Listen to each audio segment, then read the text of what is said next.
Timor es un podcast de última hora en el que buscamos explicar un tema, profundizar sobre un hecho o una historia que nos permita entender el Paraguay que vivimos hoy. Soy Lida Duarte. En esta edición explicamos el impacto que puede tener la ley que aumenta el control a las organizaciones sin fines de lucro, conocida como Ley Garrote, una iniciativa del cartismo. Al respecto nos habla el abogado y docente Manuel Riera Domínguez, quien llegó a presidir el Colegio de Abogados del Paraguay. Hoy es miércoles 9 de octubre de 2024. Buenas, doctor, gracias por participar de este podcast.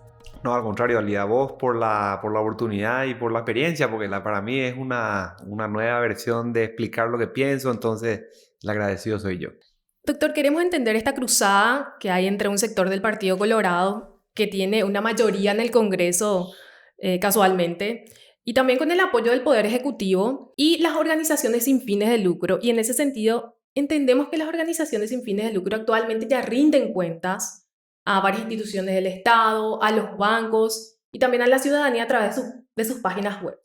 Entonces, en ese sentido, ¿cuál es la esencia de este proyecto de ley que aumenta el control en el financiamiento de estas organizaciones? Mira, esto tiene, creo yo, una historia que puede verse en dos etapas. Su origen y su nacimiento, en cómo proviene el proyecto de la Cámara de Senadores, que pasó inclusive por una de las comisiones, si mal no recuerdo, la de legislación, y el proyecto que actualmente proviene de diputados como consecuencia de todas las modificaciones que incluyó el Poder Ejecutivo, o sea, el presidente de la República en este caso. La organización sin fin de lucro hoy en día no tiene una definición en sí misma como un ente. Uno va a encontrar en términos normativos una norma que defina una organización sin fin de lucro. Los códigos civiles como el paraguayo no definen nada. Son simplemente normas que establecen funcionamientos, marcos regulatorios, responsabilidades, presupuestos para una constitución, su existencia, su disolución, etc., ¿verdad?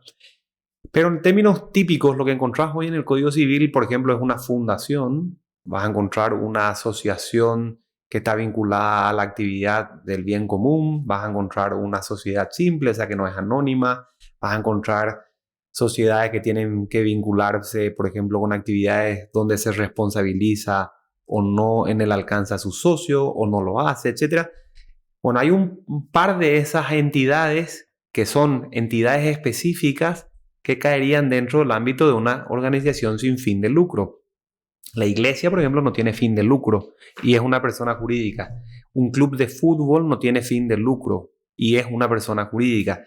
Una asociación como la vecinal o como una junta vecinal no tiene un fin de lucro, es simplemente una entidad jurídica. ¿Qué es lo que determina el lucro? Y el lucro, en definitiva, es aquel que pretende mejorar la situación económica de la entidad respecto de hoy y respecto de mañana. Pero cuando todo lo generado por tu propia actividad es al solo efecto de cumplir tus fines, ese lucro no se produce. O sea, la iglesia juntando feligreses, el club de fútbol organizando torneos, Teletón arreglando los fines de la gente a la que atiende, DENIDE, DENDE, el que quiera, ¿verdad? Entonces, en el proyecto inicial de senadores había una lista de organizaciones sin fines de lucro.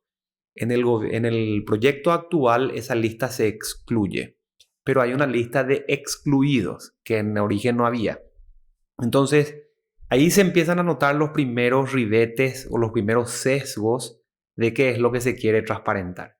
En senadores había claramente una intención de transparentar ciertas entidades. Entraban las fundaciones, entraban las sociedades simples, entraban organizaciones que tienen que ver con la actividad del bien común y por ende todo esto tiene que ver con lo que se llama públicamente una ONG, porque todo ese tipo de actividades no es gubernamental nunca, entonces es una organización no gubernamental o mal conocida como ONG. La ONG tampoco tiene entidad en la legislación paraguaya. No vas a encontrar una sola norma que diga una ONG es esto. Simplemente por descarte es todo aquello no gubernamental. O sea, yo soy una ONG, vos sos una ONG, la fundación es una ONG, la iglesia es una ONG, todo lo que hacemos en mi barrio es una ONG, todo lo que hacen en mi iglesia es una ONG porque no es gubernamental. Entonces, en principio, el Congreso quería y en la Cámara de Diputados también controlar las actividades de estas entidades que no tienen que ver con el gobierno, que afectan, decían ellos, la gobernanza en el país. Este es el primer punto que yo diría sobre este asunto. ¿Qué es gobernanza? Tampoco está definido en la ley. Es simplemente tener algún tipo de injerencia o algún tipo de afectación en quienes sí toman las decisiones o en quienes sí gobiernan en este caso. Y por ende lo que estamos queriendo es ver cómo ciertas entidades o ciertas personas que actúan en esas entidades afectan las tomas de decisiones de quienes sí gobiernan. Ese es un poquitito el inicio de toda esta historia, ¿verdad? Y justamente para analizar este proyecto de ley se reactivó la Comisión Bicameral de Investigación en el Congreso, que también se conoce como Comisión Garrote, que pidió informes a varias organizaciones y convocó a sus representantes en el marco de este proyecto. ¿Cómo describe ese procedimiento de la comisión para, digamos, convocar e investigar a estas organizaciones? Mira, si bien son cosas distintas, la ley que se está por sancionar por un lado y la existencia de la comisión por otro lado, son claramente conexas, o sea, tienen en el fondo las mismas intenciones, tienen en el fondo las mismas razones, tienen en el fondo las mismas finalidades. La comisión bicameral, o sea, que proviene de ambas cámaras del Congreso, tiene sustento constitucional. O sea, si vos lees la Constitución, vas a encontrar que el Congreso puede perfectamente crear en una, en otra o en ambas cámaras comisiones de investigación. Este es un tema que fue súper debatido cuando la Constitución se escribía, porque lo que los constituyentes hacían era darle al propio Congreso, hoy mucho más fuerte que el debilitado en la época de Stroessner, todas las facultades y prerrogativas para investigar gente del propio Congreso extronista, pues, digamos, ¿verdad? O sea, gente que antes, por las vinculaciones a la autoridad saliente, tenían un montón de actividades que la autoridad entrante quería revisar. Y que personas comunes y corrientes, o sea, todas aquellas que fueron de alguna manera 35 años sometidas, no podían revisar, y que las 35 años beneficiadas no querían que se revisen. La amplitud de esas cámaras y de esas comisiones de investigación es amplísima, por supuesto. Están en la Constitución, no cabe ninguna duda. Pero tiene dos limitaciones que son también de rango constitucional. Su motivo tiene que interesarle al público, el interés público, y no puede, sobre texto de interés público, bajo ningún punto de vista, afectarse garantías constitucionales. Entonces, la definición del interés público es clave. Si esto me interesa a mí y no a todos, esto no puede ser motivo para crear esa comisión. Pero si nos interesa a todos, porque independiente de mí trasciende a los demás, la cuestión sí tiene que ser declarada. Y esto a su vez, establecida la finalidad, no puede hacerse como uno quiere. De ahí que haya un respeto de garantías, ¿verdad? Tiene que protegerse todas las demás garantías que la Constitución también reconoce. Esa comisión tiene una sola ley reglamentaria, que es la que establece cómo se hace y cómo no se hace. El Congreso tiene comisiones permanentes, o sea, están vigentes todo el año, y tienen comisiones transitorias que están vigentes por un tiempo chiquitito, que normalmente es de 60 días, prorrogable según esta ley, pero al ser extraordinarias y temporales, su existencia tiene que ser para un fin específico, con un motivo específico que interesa públicamente en el cuidado de dicha garantía. Esta comisión tiene ese vicio en su creación. Es temporal, tiene que durar 60 días, prorrogables por otros 60, pero no establece cuál es el motivo o no establece qué es lo que quiere investigar. Su título es enorme. Es una comisión que pretende buscar leyes de lavado de activos, financiamiento del terrorismo y delitos conexos, más corrupción. Y en el ámbito de la corrupción, de los delitos conexos y lavado de activos, puedes encontrar un montón de cosas. O sea, miles de hechos punibles vinculados a esos grandes rótulos. Y por ende, no se sabe muy bien cómo se crea o para qué se crea o qué realmente investiga esta comisión. Si quieres comparar con algo actual, vas a conocer la ley Messer o el famoso la comisión Messer también se llamaba. Ahí estuvo un trabajo muy serio el doctor Querey. Y en esa comisión, cuando se creó, vas a encontrar una exposición de motivos. O sea, que los resultados del Lavallato hacían señalar que había un crimen transnacional que afectaba al Paraguay, y en ese crimen transnacional que suponía el lavado de activos salía frecuentemente el nombre de Messer y de sus asociados, y por ende necesitamos ver, qué sé yo, hay toda una exposición que la propia comisión dice, estas son las razones. Y nos interesa que una cuestión que abarca a Brasil y a la región en términos transnacionales nos afecta a interés público, y por eso creemos que a Messer y a sus socios en este delito puntual se les debe investigar. O sea, no era una investigación a bulto como es esta, era puntual.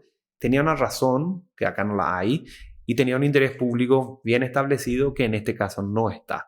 Entonces, esos son los vicios que yo te diría que tiene hoy la comisión tal cual existe, ¿verdad? Y en cuanto a su procedimiento, el de convocar a las organizaciones y a sus representantes, pero además de amenazar con acciones judiciales, ese procedimiento está... Está en la ley reglamentaria. La ley, si mal no recuerdo, es la 137, es del año siguiente al de la Constitución, es del año 93, se reglamentó un poquitito más. Esa es una ley que requiere la presencia de jueces porque el Congreso estaría en condiciones de pedir información que solo un juez puede autorizar. Fue pública, por ejemplo, la respuesta de este estudio jurídico Colab que manejó Jorge Gross.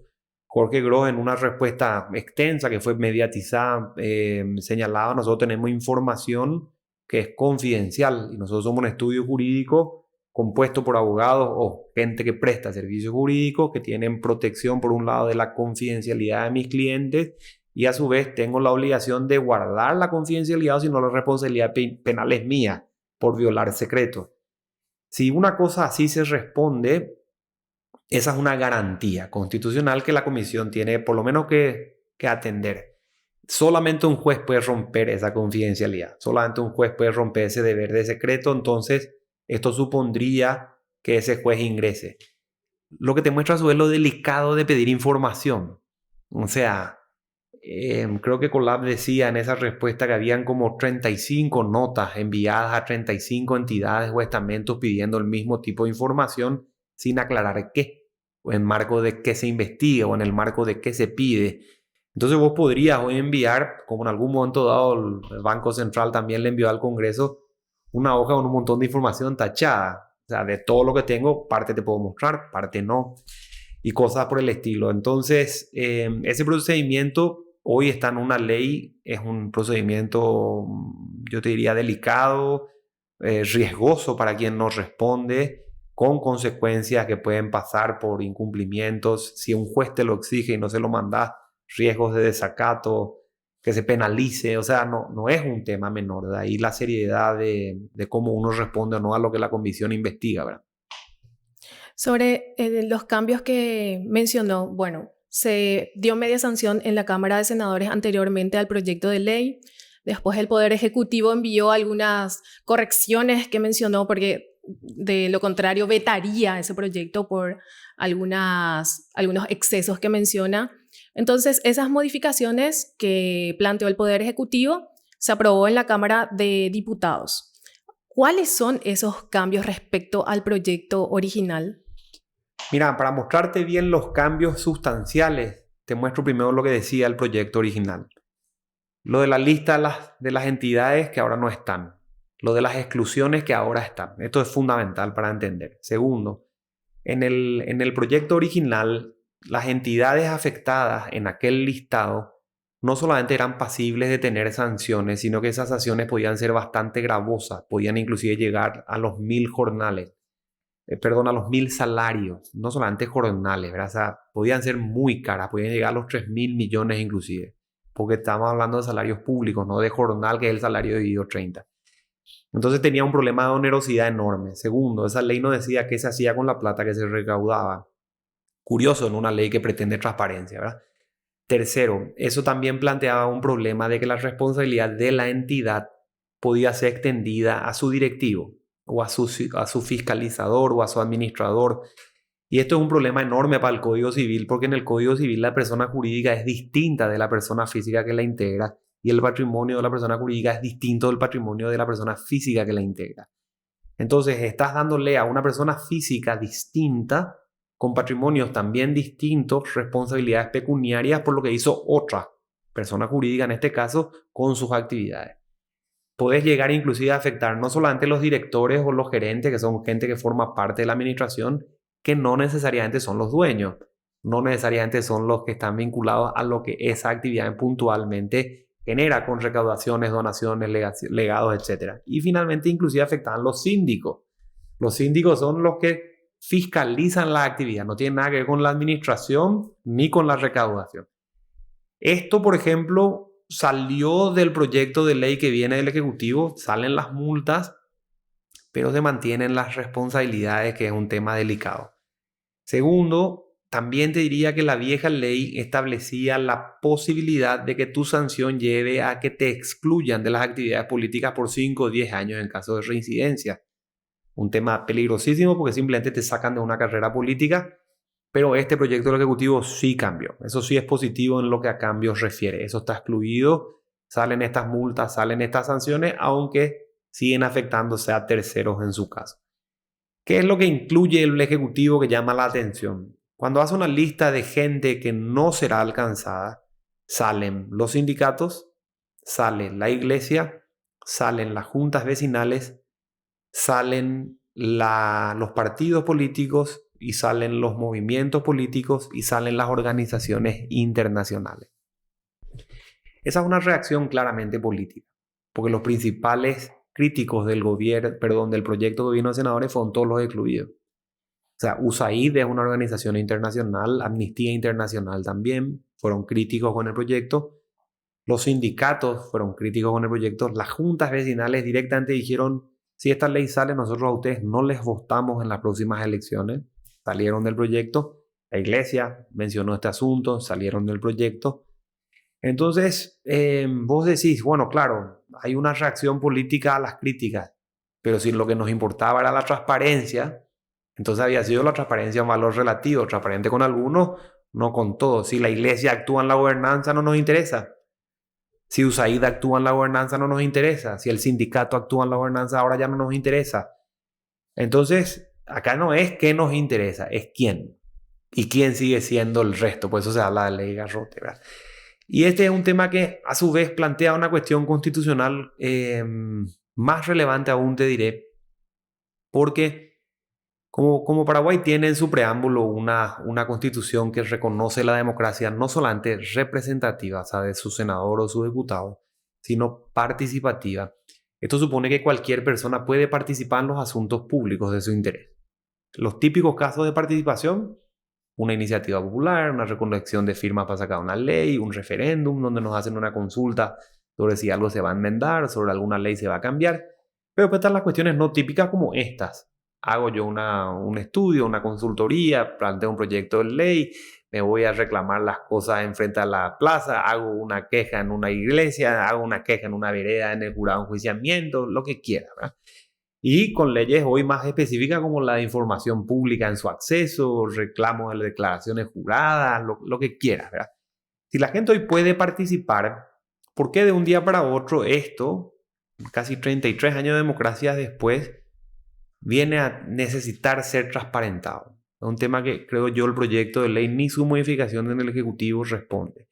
Y segundo, solamente los partidos políticos y solamente los movimientos políticos están expresamente excluidos y prohibidos recibir auxilios económicos de gobiernos internacionales. Esto está en la Constitución, en el artículo 126, numeral 1. Justamente a quien no puede recibir la plata de afuera está excluido el proyecto de ley del Ejecutivo. Entonces es un sinsentido, o sea, a quien se le debería controlar le excluimos y a quien no se tiene por qué controlarle le incluimos. O sea, es algo que no... ¿Quiénes siguen estando en la lista, doctor? Organizaciones como Semillas para la Democracia, que justamente trabaja para la transparencia y en campañas de incidencia contra la corrupción, por ejemplo. La respuesta es todos menos los excluidos, porque la falencia que tenía el proyecto de origen y mantiene está en su lenguaje. O sea, toda entidad que recibe dinero privado, aunque sea nacional o internacional, y con sus actividades pueda de alguna u otra manera ingresar en el campo de actividades del Estado o de la municipalidad o de un gobierno y qué sé yo y qué sé cuánto, es todo el mundo. Porque todo es ámbito del gobierno de una municipalidad o de alguna gobernación o del Estado, lo que quiera.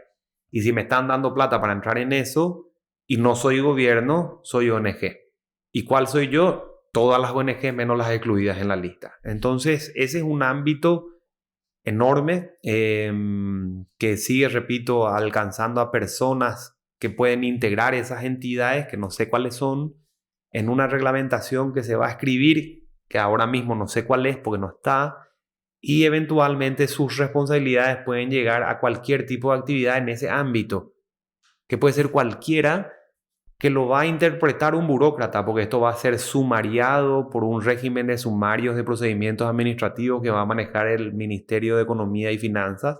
Vas a tener que discutir esto con el ministro de Hacienda actual, en grado de reconsideración, sin perjuicio, dice la ley, que lo mire la Contraloría. Y sin perjuicio, agrega el presidente de la República de cualquier otra entidad pública que en el ámbito de sus competencias pueda hacer controles. O sea, es todo el Estado mirando hacia adentro de estas actividades. Puede haber perfectamente una superposición de funciones de control y a su vez estamos hablando de afectación de todo el mundo. O sea, esa es la realidad. En resumen, ¿se puede decir que este proyecto de ley es inconstitucional? Yo te diría que sí, pero la inconstitucionalidad va a tener sus maneras de ser planteada. Un estudio jurídico como el COLAP, por ejemplo, puede plantear la inconstitucionalidad, pero por el lado de que le obliga a dar información privilegiada o protegida por el deber del secreto. Es una manera de ver cómo una garantía constitucional se afecta y por ende inconstitucional. Otra entidad podrá decir, no, yo no puedo hacer esto, yo estoy en el marco de este convenio internacional, yo rindo cuentas en el marco de este convenio internacional. O sea, si yo soy contratado por USAID y USAID tiene el tratado con Paraguay, es USAID quien debe rendirle a Paraguay, no yo. Entonces no me puede exigir a mí lo que USAID ya tiene. Por ese lado, esta es una ley que tiene problemas de jerarquía. Me exige a mí lo que el tratado no. Es otra manera de plantear. Vos podrás decir, no, espera un poquitito, mis actividades no tienen nada que ver con lo confidencial o no, sino que tienen que ver con proyectos de reformas electorales, proyectos que tienen que ver con el financiamiento de los partidos políticos, proyectos que tienen que ver con un nuevo paso en el desbloqueo de las listas, el que quiera. Esas son cuestiones políticas que están perfectamente autorizadas en la participación de intereses públicos. ¿Por qué ahora me lo prohibís? ¿O por qué hacer esto supone una sanción? Podrás darle un toque inconstitucional por ese asunto. O te pedirán información que vos considerás privada o protegida por la confidencialidad de ese tipo de información. A lo mejor la inconstitucionalidad irá por ahí. Cualquiera sea el caso, yo creo que los vicios están. En la consulta que tuvo el Congreso en una reunión con el Contralor fue muy claro en este asunto. Dijo, yo estoy a favor de la transparencia en términos generales, que no supone ni significa que dé un dictamen jurídico sobre la constitucionalidad o no de este proyecto puntual. O sea, el Contralor claramente se desmarcó de la idea de que él avala el proyecto tal cual está, que no es un tema menor, y este es un asunto que tuvo un antecedente relevante. El Congreso en algún momento dado sacó una ley hace un par de años exigiendo que la gente que negocia con el Estado, licitaciones, concesiones, lo que quiera, esté obligada a que rinda declaraciones juradas su directivo, su gerente, su personal del ámbito superior. Eso generó, sin exagerarte, 3.500, 4.000 acciones de inconstitucionalidad en el año en que la ley se sancionó, lo que te da un poco la pauta del impacto que puede tener una ley en términos sociales o empresariales.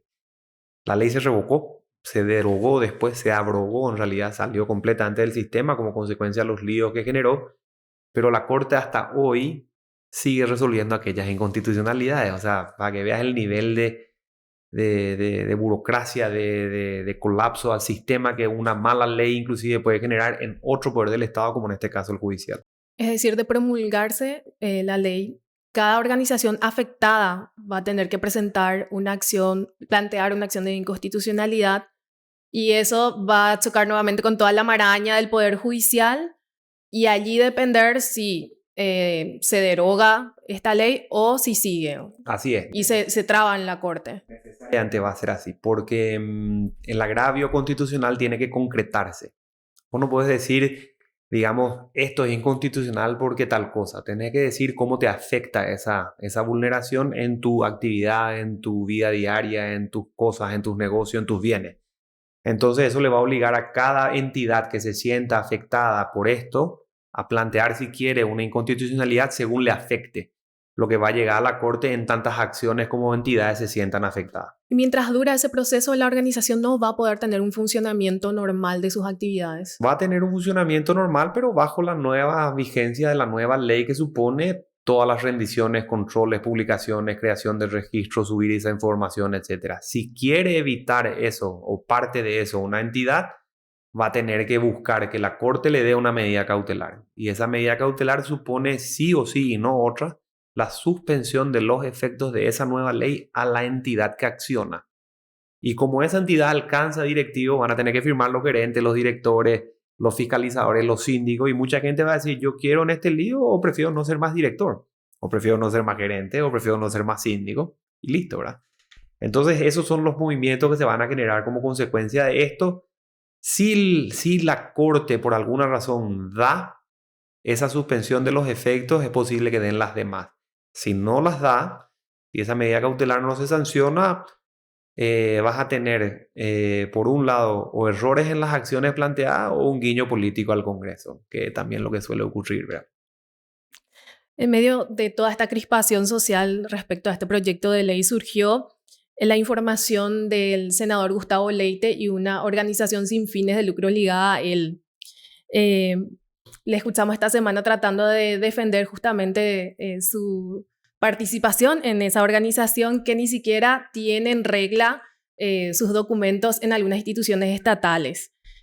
¿Le convenció a usted esta explicación que dio Gustavo Leite sobre la organización? No, Leite nunca me convenció, ni desde que el origen del proyecto de senadores se inició. Porque lo que el senador Leite señalaba podría ser presentado como buenos fines, o sea, nadie está en contra de la transparencia ni nada. Pero yo decía, yo estoy a favor de la transparencia de cómo hoy un parlamentario usa los bienes públicos, pero no estoy a favor de la transparencia de los baños donde mis hijas entran en el colegio. O sea, yo estoy a favor de la transparencia en qué hace un ministro hoy cuando usa un auto del Estado, pero no estoy a favor de la transparencia de lo que yo y mi cliente en un ámbito de intimidad y confidencialidad discutimos para organizar su defensa en un proceso. O sea, eso no me hace a mí pro transparencia o anti transparencia. Simplemente hay cosas que no se tienen que transparentar. Y yo creo que estas son cosas que no se tienen que transparentar porque las actividades privadas en el ámbito privado, fundadas con fondos privados para incursionar en actividades autorizadas como son las del gobierno, no tenés por qué estar transparentando absolutamente nada. Más aún sabiendo que eso ya existe. Cada entidad como una organización sin fin de lucro, para existir tiene que sacar un estatuto y cada estatuto pasó por un control de legalidad en el Ministerio del Interior. O sea, los presidentes sacaron un decreto para cada una de esas entidades. Ese control ya está. Cuando a mí me mandan la plata por el sistema económico financiero, eso me lo controla a mí el Banco Central, me controla a mí la Superintendencia de Bancos, me controla a mí la CEPRELAT por la vía de mis bancos.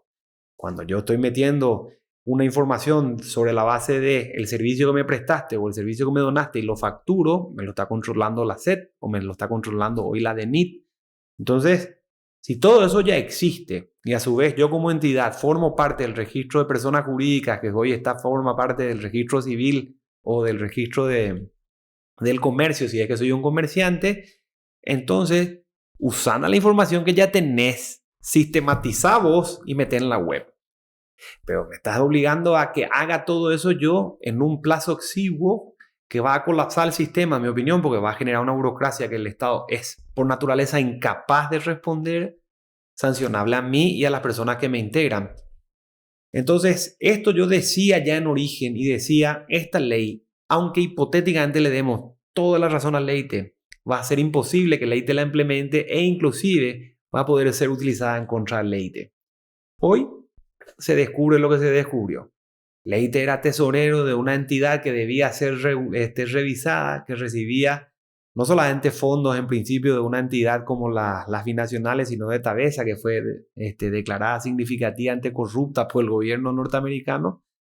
Entonces, casualmente el juez y parte de la comisión que investiga pero no a sí mismo, declara pero no declara. O sea, hay una enorme contradicción. Y escuchando su conferencia de prensa, hizo un gesto casi histriónico, te diría, o sea, en el sentido muy teatrado, muy puesto en escena, donde ponía a explicarnos que ellos no prestan servicios de salud, solamente son ámbitos emocionales o entrar en ese asunto. puso todos los biblioratos a disposición, pero no se podían ver hasta que los demás cumplan. Puso todo a consideración, pero no se podía mirar hasta que el resto... Es una locura, o sea, Colab puede responder, entonces te va a mandar la información cuando vos cumplas y entras en un círculo vicioso, ¿verdad? Del que no se puede salir. Entonces no se cierran las ideas, muestra de vuelta o corrobora los sesgos, eso unido al audio donde él explicaba estos asuntos, muestran a su vez que ellos están buscando muertos políticos, muertos sociales en las intervenciones e investigaciones que inician y saben que hay riesgos en la legislación del texto que prepararon, por eso habla de que eventualmente se tranque en inconstitucionalidades, ¿verdad? A partir de esta instancia, ¿cómo afecta a la democracia y a la imagen que quiere, en teoría, proyectar el país para el exterior, para atraer inversiones y para las organizaciones internacionales? Mira, si para vos y para mí democracia es simplemente el gobierno de la mayoría, en el sentido que en una mesa de 3, como estamos acá, 2 deciden qué hacemos los 3, esto no tiene problema, ¿ya? Pero si nosotros decidimos que la democracia es solamente sumar y restar mayorías y minorías, estamos dejando de lado completamente otras cuestiones normativas como la constitucional o todas las garantías que ello supone. Yo podría perfectamente poner aquí a votación con ustedes 3 quién va a manejar el avión que nos lleva de retorno a casa. Si me eligen a mí, va a ser democrático, pero nos estrellamos en el despegue. O sea, hay muchas cosas que pueden mostrar que no solamente sumar y restar mayorías son claves, y en este caso las mayorías están atropellando las posiciones minoritarias, desconociendo, omitiendo o descuidando argumentos atendibles aunque sean minoritarios. Entonces, ¿puede haber un detrimento en términos democráticos? Sí, si es que incluimos en la concepción democrática que tienen que haber decisiones, deliberaciones, discusiones, razones para tomar decisiones por mayoría. Y yo creo que este proceso muestra que esas deliberaciones, decisiones y proyectos de discusiones no existen, lo que en mi opinión sí es un retroceso. Y el descuido de las opciones minoritarias es un tema relevante porque ahí tenés el caso de Katia González. Es un caso que no solamente le interesa a los opositores, digamos, o a los afectados por su decisión, sino le ha afectado también al interés de los observadores internacionales. Ahí tenés las sanciones que recibió Paraguay en la Corte Interamericana de Derechos Humanos por los juicios políticos a Fernández Gadea y a Bonifacio Ríos. Ahí tenés la aceptación del caso de Fernando Lugo en su juicio político que va a llegar a la Corte. O sea, vos ves hoy que Paraguay es un país que está metido no solamente en su democracia en términos de quién suma más votos adentro, sino que forma parte de una comunidad regional internacional que mira cómo se ejercen esos derechos y cómo se ejercen eso en el cuidado de las demás minorías y cosas por el estilo. Entonces, ¿nos va a afectar? Sí. ¿Cuánto? No sé, estará por verse. Y finalmente habrá que ver, una vez que esta ley se implemente, cómo se implementa, cómo actúa la Corte. Ese es un paso que todavía no está dado. La ley va a salir con algún texto. Se verá cómo se ven afectadas o no las entidades y las personas, si se van o no a la Corte. Y veremos qué la Corte dice. Esa es la clave. Muchas gracias, doctor. No, al contrario a vos, Lida. A vos por el espacio. Este episodio fue producido y conducido por Lida Duarte. Estuvo como invitado el abogado Manuel Riera Domínguez. La edición de sonido corresponde a Renata Carballo. En la coordinación editorial estuvieron Hilda Rodríguez y Fernando Boxia. Los pueden encontrar en todas las redes sociales de Última Hora, en nuestro sitio web www.ultimahora.com, así como en Spotify o en su plataforma de podcast de preferencia.